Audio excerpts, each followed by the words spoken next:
নমস্কাৰ ছাত্ৰ ছাত্ৰীসকল মই আজি সপ্তম শ্ৰেণীৰ বিজ্ঞানৰ প্ৰথম পাঠ উদ্ভিদৰ পৰিপুষ্টি পাঠটো আলোচনা কৰিবলৈ আগবাঢ়িছোঁ। তোমালোকে নিজৰ নিজৰ কিতাপখন উলিয়াই ল'বা। চোৱাচোন কি লিখিছে। প্ৰথমতে ষষ্ঠ শ্ৰেণীত তোমালোকে শিকিছিলা যে সকলো জীৱৰে খাদ্যৰ প্ৰয়োজন। তদুপৰি তোমালোকে জানি আহিছা যে কাৰ্বহাইড্ৰেট, প্ৰটিন, চৰ্বি, ভিটামিন আৰু খনিজ দ্ৰব্য খাদ্যৰ একোটা উপাদান। এতিয়া খাদ্যৰ উপাদান বুলি ক'লে কি বুজিম আমি? কাৰ্বহাইড্ৰেট বুজিম, প্ৰটিন বুজিম, চৰ্বি বুজিম, তাৰপিছত ভিটামিন আৰু খনিজ দ্ৰব্য। আমি ষষ্ঠ শ্ৰেণীত এইবিলাক বস্তু কাৰ্বহাইড্ৰেট ক'ত পায়, প্ৰটিন ক'ত পায়, এইবিলাক ধুনীয়াকৈ আলোচনা কৰি আহিছোঁ। আৰু মানে প্ৰটিনৰ অভাৱত কি হ'ব পাৰে, ভিটামিনৰ অভাৱত কি হ'ব পাৰে, খনিজ দ্ৰব্যৰ অভাৱত কি হ'ব পাৰে, এইবোৰ সকলো আলোচনা কৰি আহিছোঁ। এতিয়া তোমালোকে বহীত লিখিও ল'ব পাৰা যে খাদ্যৰ উপাদানকেইটাৰ নাম কি কি, সেইটো তোমালোকে প্ৰশ্ন আকাৰত লিখি ল'ব পাৰা। ঠিক আছে, এতিয়া আমি তললৈ যাওঁ।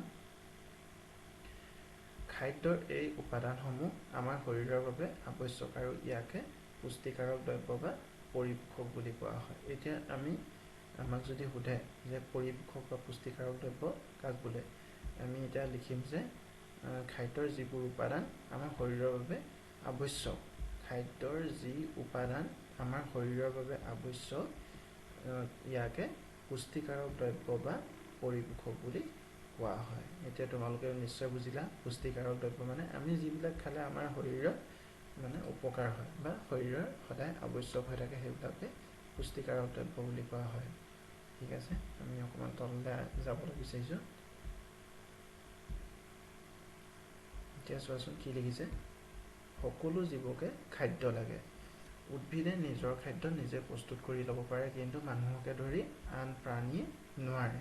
এতিয়া চোৱাচোন কি ক'লে, উদ্ভিদে নিজৰ খাদ্য নিজে প্ৰস্তুত কৰি ল'ব পাৰে, কিন্তু মানুহকে ধৰি আন প্ৰাণীয়ে নোৱাৰে। এতিয়া মানুহে কি নিজৰ খাদ্য নিজে প্ৰস্তুত কৰিব নোৱাৰে নেকি? নোৱাৰে, একচুৱেলি নোৱাৰে। মানুহে নিজৰ খাদ্যৰ কাৰণে কি কৰে, বেলেগৰ ওপৰত নিৰ্ভৰ কৰিবলগীয়া হয়। এতিয়া মানুহে মাছ মাংসৰ কাৰণে জীৱ জন্তুৰ ওপৰত নিৰ্ভৰ কৰে, আনহাতে ফল মূলৰ কাৰণে উদ্ভিদৰ ওপৰত নিৰ্ভৰ কৰে, কিন্তু উদ্ভিদে তেনেকৈ কাৰো ওপৰতো নিৰ্ভৰ নকৰে। তোমালোকে চাবাচোন বাৰু, উদ্ভিদক আমি মাটিত ৰুই দিয়া, এজোপা গছ মাটিত ৰুই দিয়াৰ পিছত তাত পানীটো আমাৰ সাধাৰণতে মাটিৰ লগত মিহলি হৈ থাকে, আৰু কি কৰে, সি বায়ুৰ পৰা কাৰ্বন ডাই অক্সাইড গেছ লৈ নিজৰ আহাৰ নিজে প্ৰস্তুত কৰি লয়। তাৰ বিষয়ে আমি পঢ়িম এতিয়া, এই পাঠটোতে পঢ়িম। উদ্ভিদ বা তৃণভোজী প্ৰাণীৰ পৰা প্ৰাণীয়ে খাদ্য পায়। এতিয়া খাদ্য ক'ৰ পৰা পায়? উদ্ভিদ বা তৃণভোজী প্ৰাণীৰ পৰা বেলেগ প্ৰাণীবিলাকে খাদ্য পায়। এতিয়া চোৱাচোন কিয় ক'লে উদ্ভিদ বা তৃণভোজী প্ৰাণী বুলি কিয় ক'লে?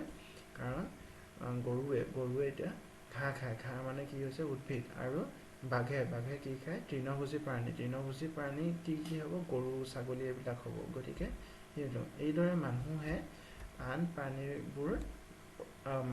আৰু আন প্ৰাণীবোৰ প্ৰত্যক্ষ বা পৰোক্ষভাৱে উদ্ভিদৰ ওপৰত নিৰ্ভৰশীল। এতিয়া প্ৰত্যক্ষ মানে কি হৈছে?